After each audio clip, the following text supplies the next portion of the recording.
ओम नमो भगवते वासुदेवाय। श्री विष्णु की कृपा आप सभी पर बनी रहे। आज इस वीडियो में पुरुषोत्तम मास के तीसरे अध्याय का आप सभी रस आस्वादन करेंगे। तो आरंभ करते हैं। ऋषिगण बोले, हे महाभाग, नर के मित्र नारायण नारद के प्रति जो शुभ वचन बोले वह आप विस्तार पूर्वक हमसे कहें। श्री सूत जी बोले, हे ब्राह्मणों, नारायण ने नारद के प्रति जो सुंदर वचन कहे वह जैसे मैंने सुने हैं वैसे ही आप सभी को सुनाता हूँ। श्री नारायण बोले, हे नारद, पहले महात्मा श्री कृष्णचंद्र ने राजा युधिष्ठिर से जो कहा था वह मैं कहता हूँ, सुनो। एक समय धार्मिक राजा अजात शत्रु युधिष्ठिर छल प्रिय धृतराष्ट्र के दुष्ट पुत्रों द्वारा जुए में हार गए। सबके देखते देखते अग्नि से उत्पन्न हुई धर्मपरायणा द्रौपदी के बालों को पकड़कर दुष्ट दुशासन ने खींचा और खींचने के बाद उसके वस्त्र उतारने लगा। तब भगवान कृष्ण ने उसकी रक्षा की। पीछे पांडव राज्य को त्याग कर काम्यक वन को चले गए। वहाँ अत्यंत क्लेश से युक्त में वन के फलों को खाकर जीवन बिताने लगे। जैसे जंगली हाथियों के शरीर में बाल रहते हैं, इसी प्रकार पांडवों के शरीर में बाल हो गए। इस प्रकार दुखित पांडवों को देखने के लिए भगवान देवकी सुत मुनियों के साथ काम्यक वन में गए। उन भगवान को देखकर मृत शरीर में पुनः प्राण आ जाने की तरह युधिष्ठिर, भीमसेन, अर्जुन आदि प्रेम विह्वल होकर सहसा उठ खड़े हुए और प्रीति से श्री कृष्ण के गले मिले और भगवान कृष्ण के चरण कमलों में भक्ति से नमस्कार करने लगे। द्रौपदी ने भी धीरे धीरे वहां आकर आलस से रहित होकर भगवान को शीघ्र नमस्कार किया। उन दुखित पांडवों को मृग के चर्म के वस्त्रों को पहने देखकर और समस्त शरीर में धूल लगी हुई, रूखा शरीर, चारों तरफ बाल बिखरे हुए थे, द्रौपदी को भी उसी प्रकार दुर्बल शरीर वाली और दुखों से घिरी हुई भगवान ने देखा। इस तरह दुखित पांडवों को देखकर वे अत्यंत दुखी हुए। भक्त वत्सल भगवान धृतराष्ट्र के पुत्रों को जला देने की इच्छा से उन पर क्रोधित हुए। विश्व की आत्मा बाहों को चढ़ाकर गुरेर कर देखने वाले, करोड़ों काल के कराल मुख की तरह मुख वाले, धधकती हुई प्रलय की अग्नि के समान उठे हुए, होठों को दांत के नीचे जोर से दबाकर तीनों लोकों को जला देने की तरह ऐसे उद्यत हुए जैसे श्री सीता के वियोग से संतप्त भगवान श्री रामचंद्र को रावण पर जैसे क्रोध आया था।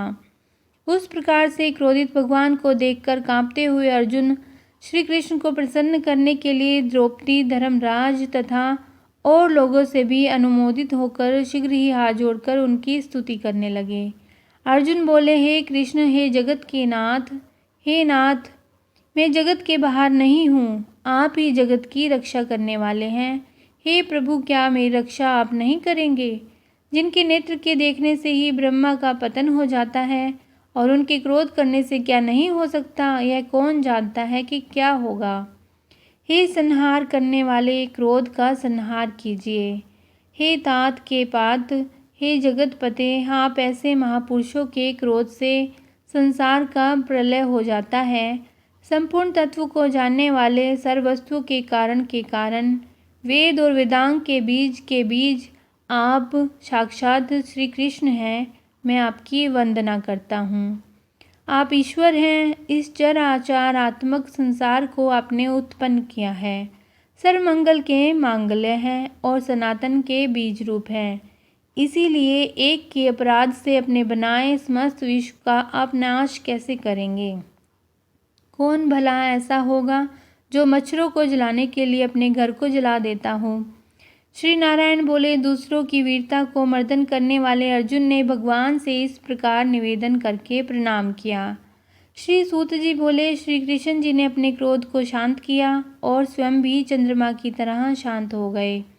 इस प्रकार भगवान को शांत देखकर पांडव स्वस्थ हुए।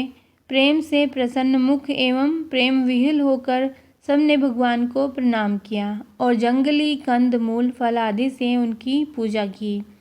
नारायण बोले, तब शरण में जाने योग्य भक्तों के ऊपर कृपा करने वाले श्री कृष्ण को प्रसन्न जानकर विशेष प्रेम से भरे हुए नम्र स्वभाव वाले अर्जुन ने बारंबार नमस्कार किया और जो प्रश्न आपने हमसे किया है वही प्रश्न उन्होंने श्री कृष्ण से किया।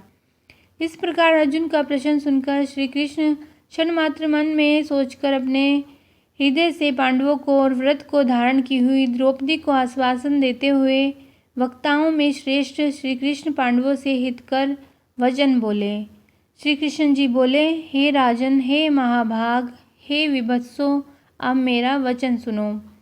आपने यह प्रश्न अपूर्व किया है। आपको उत्तर देने में मुझे उत्साह ही नहीं हो रहा है, बल्कि इस प्रश्न का उत्तर गुप्त से भी गुप्त है, ऋषियों को भी विदित नहीं है। फिर भी हे अर्जुन, मित्र के नाते अथवा तुम हमारे भक्त हो, इस कारण से हम कहते हैं। हे सुव्रत, वह जो उत्तर है वह अति उग्र है, अतः क्रम से सुनो। चैत्र आदि जो 12 मास, निमेष, महीने के दोनों पक्ष, घड़ियाँ, प्रहर, 3 पहर, 6 ऋतुएं, मुहूर्त, दक्षिणायन और उत्तरायण, वर्ष, चारों युग, इसी प्रकार परार्ध तक जो काल है, यह सब और नदी, समुद्र, तालाब, कुएं, बावली, गड़ैया, सोते, लता, औषधियाँ, वृक्ष, बाँस आदि, पेड़, वन की औषधियाँ, नगर, गांव, पर्वत, पुरियाँ, ये सब मूर्ति वाले हैं और अपने गुणों से पूजे जाते हैं। इनमें ऐसा कोई अपूर्व व्यक्ति नहीं है जो अपने अधिष्ठात्र देवता के बिना रहता हो। अपने अपने अधिकार में पूजे जाने वाले ये सभी फल को देने वाले हैं। अपने अपने अधिष्ठात्री देवता के योग के माध्यम से ये सब सौभाग्यवान हैं। हे पांडुनंदन, एक समय अधिमास उत्पन्न हुआ। उस उत्पन्न हुए असहाय निंदित मास को सब लोग बोले कि यह मल मास सूर्य की संक्रांति से रहित है, अतः पूजने योग्य नहीं है। यह मास मल रूप होने से छूने योग्य नहीं है और शुभ कर्मों में भी यह वर्जित है। इस प्रकार के वचनों को लोगों के मुख से सुनकर यह मास निरुद्योग, प्रभा रहित, दुख से घिरा हुआ, अति खिन्न मन से, चिंता से ग्रस्त मन से, व्यथित हृदय से मरणासन की तरह हो गया। फिर वह धैर्य धारण करके मेरी शरण में आया। हे नर, वैकुंठ भवन में जहाँ मैं रहता था वहाँ पहुँचा और मेरे घर में आकर मुझे परम पुरुषोत्तम को इसने देखा। उस समय अमूल्य रत्नों से जटित स्वर्ण के सिंहासन पर बैठे मुझको देखकर यह भूमि पर साष्टांग दंडवत करके हाथ जोड़कर नेत्रों से बराबर आंसुओं की धारा बहाता हुआ धैर्य धारण कर गदगद वाणी से बोला। श्री सूत जी बोले, इस प्रकार महामुनि बद्रीनाथ कथा कहकर चुप हो गए। तब नारायण के मुख से कथा सुनकर भक्तों के ऊपर दया करने वाले नारद मुनि पुनः बोले।